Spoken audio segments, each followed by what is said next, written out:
But the key, especially if this is a friend, a family, or someone close to you, is to enter into a story or a narrative. And here's what I mean.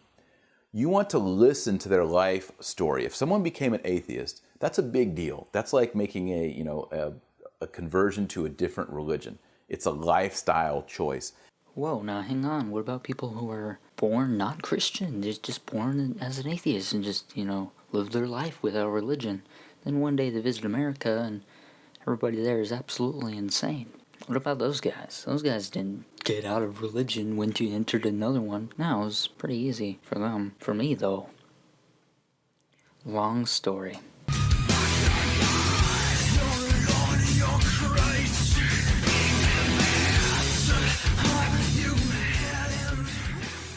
Hello everyone, I'm with me, and today we're going to respond to a video called The Absolute Best Way to Talk to an Atheist. It isn't like you're not supposed to talk to an atheist like a normal human being, because they're not. Okay, they're savage animals, and all they want to do is hate on you for your religious beliefs. So you gotta tame the animal before you talk to it. Right. Anyways, geez, let's get on with the video. And probably as you listen to their story, there's going to be certain factors that led to them becoming an atheist. And you, as a listener, using your ears, want to hear their story and identify those points of conflict that they had with a religious tradition. Is he trying to convert atheists, or is he just simply being like, okay, Christians, now you have to understand the atheists are people? Maybe I picked a wrong video. I don't know. Well, let's continue watching. As you listen to them, and the best way to do that is ask questions. And don't jump and don't start using all your new apologetics that you learned from NSTI, but listen very carefully. So he is trying to... Well, I guess it makes sense, You have to listen to somebody's life story and then be like, well, here's why I believe. And I think that, me personally, I've had a blah, blah, blah, this happened to me, and da, da, da, da, da, da, da, right? So I get what this guy's trying to do. He's trying to tell Christians how to convert atheists. I really wish I'd said that in the title, because that would make, more sense.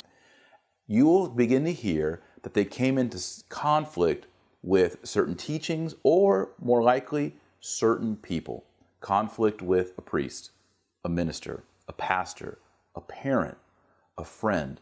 Something happened in their past that prompted them to begin to think, well, what if God isn't real? I mean, not all atheists were born into religion and wanted to be religious and then ended up becoming atheists. Some atheists, at least some of them, just weren't born into religion. Or they just like, oh, well, this is stupid, Not all atheists were just like, had this story, this life story that changed their life.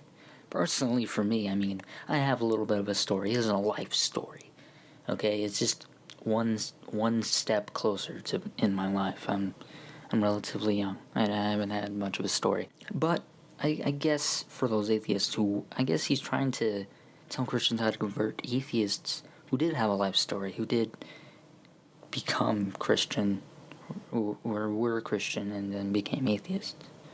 Even though not all atheists were like that. I mean, I get his point. It's just weird because not all atheists were born into Christianity and wanted to be religious and then turned atheist. Some atheists, again, just weren't religious at all whatsoever, and they didn't care. Also, it's probably associated with a religious tradition that they grew up in or converted to at some point. So, for example, let's say they were Christian scientists. Christian scientists believe that you should not seek medical help. If you have cancer, don't go to a doctor, don't get chemo, etc. Whoa, what the hell are you talking about? Okay, I'm just gonna continue on. Maybe he has a point, maybe. There are certain people in the Christian Scientist tradition who have watched loved ones, parents or siblings, die because they did not receive medical care. This, of course, spoils their faith and they turn away from God. They think, how could this happen? I trusted you, God, to heal my loved one, and it didn't happen. Jesus Christ. Alright, now he's going off. I don't know what the hell. Okay, so I'm just going to assume that he isn't assuming all Christian Scientists want God to heal everybody. I'm just going to assume that this one guy wanted God to heal everybody, and he was like, I don't trust medical stuff. I just trust God to heal my family members. And then they die. Well, some Christians, obviously, some of them are like, oh, well, God wanted it to happen, it's just part of his plan. Or they were like, oh man, maybe it doesn't work. Maybe praying isn't the only way. Maybe we have to get him to the hospital. And then once they heal, I can be like, oh yes, God saved you. So you need to be listening for those cues. As you listen, don't be quick to judge, but just listen to the story. And your job as coming alongside them is to help them see carefully that their rebellion or their rejection of a certain person or a certain religious tradition is not necessarily a rejection of God himself. All right, listen up. Atheists do not reject God because they don't believe in God. They reject the religion.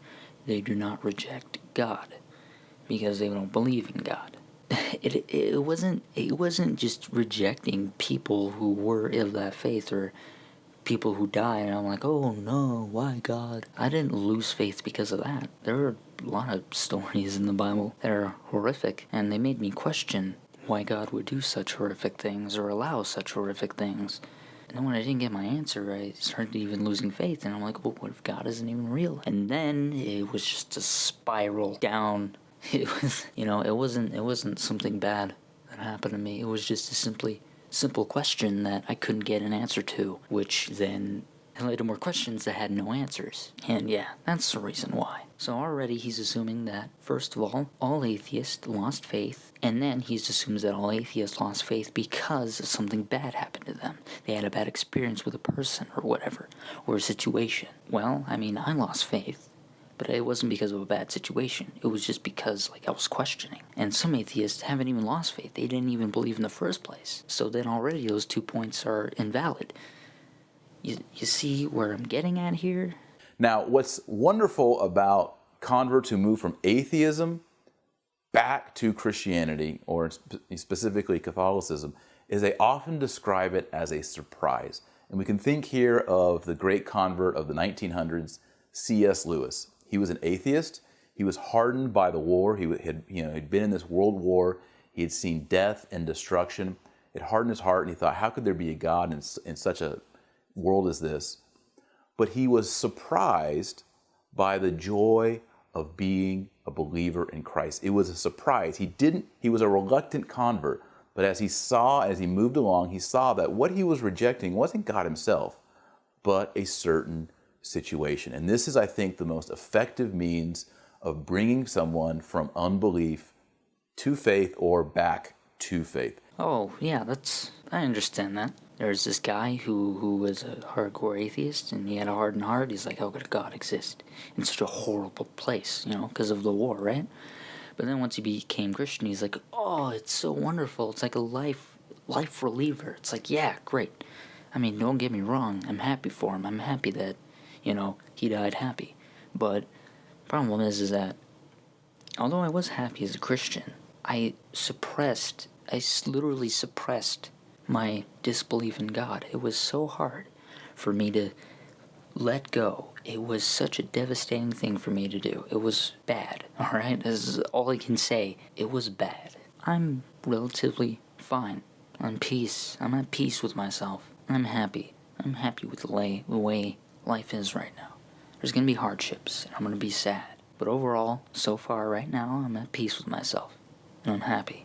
It seems to me like he's assuming all atheists have this tragic story. But then once they convert, it opens their eyes. Once I deconverted, it opened my eyes. It's honestly quite disrespectful. But, you know what? I'm not gonna get into it. Let's just see to the end of this video. I'm kind of fed up with this guy already. We need to remember that God is bigger than anything that we can imagine. And God can exceed our imagination and all of our expectations. And God, I believe, likes to reveal himself in a surprising way to those who reject him. And we read those kind of stories all the way through church history so we can have confidence. So again, the best way to talk to an atheist is enter into a conversation, hear their story, hear their narrative, help them to make distinctions, and then, of course, pray and ask God that He will bring about this big surprise. Well, maybe one day God will be like, hello, and then I'm going to be like, oh my God, it's God, and then I'm going to be like, oh man, I believe now. But right now I seem relatively at peace with myself. Life seems to be going on. It's been a few years since I deconverted. It's kind of weird, like, when is God going to do it? Like, I mean, He could literally do it like any day now and it'd be a surprise. A few years later, or hell, maybe even a year ago, He could have jumped out at me and I would have been like, wow, it's crazy, it's God. You know, so far He hasn't revealed Himself to me. Even when I was a Christian, He never did anything. But I still believed in Him anyways. I started questioning Him, and He still didn't do anything. You know, I mean, maybe one day He might come up and be like, "Hi." Until that day comes, you're an asshole. Okay. Well, hope you guys enjoyed that video. That was interesting. I will admit, you know, seemed like a relatively nice guy, just giving advice. I mean, he was pretty stupid in assuming all atheists became an atheist because this happened. A tragedy happened. Something bad happened to them. A situation. Somebody died. Like, really? Like, no, that wasn't the case for me. I mean, it might be the case for some atheists, but it wasn't the case for me. And I'm certainly not special either. It was not the case for every other atheist around the world either. Some atheists, maybe a situation did make them not believe in God. But not all atheists are like that. I know me personally, I wasn't like that. That isn't the reason why I don't believe in God. But, yeah, that's the end of that video. Hope you guys enjoyed the video. Please leave a like if you did. And, yeah, that's pretty much it. Bye-bye.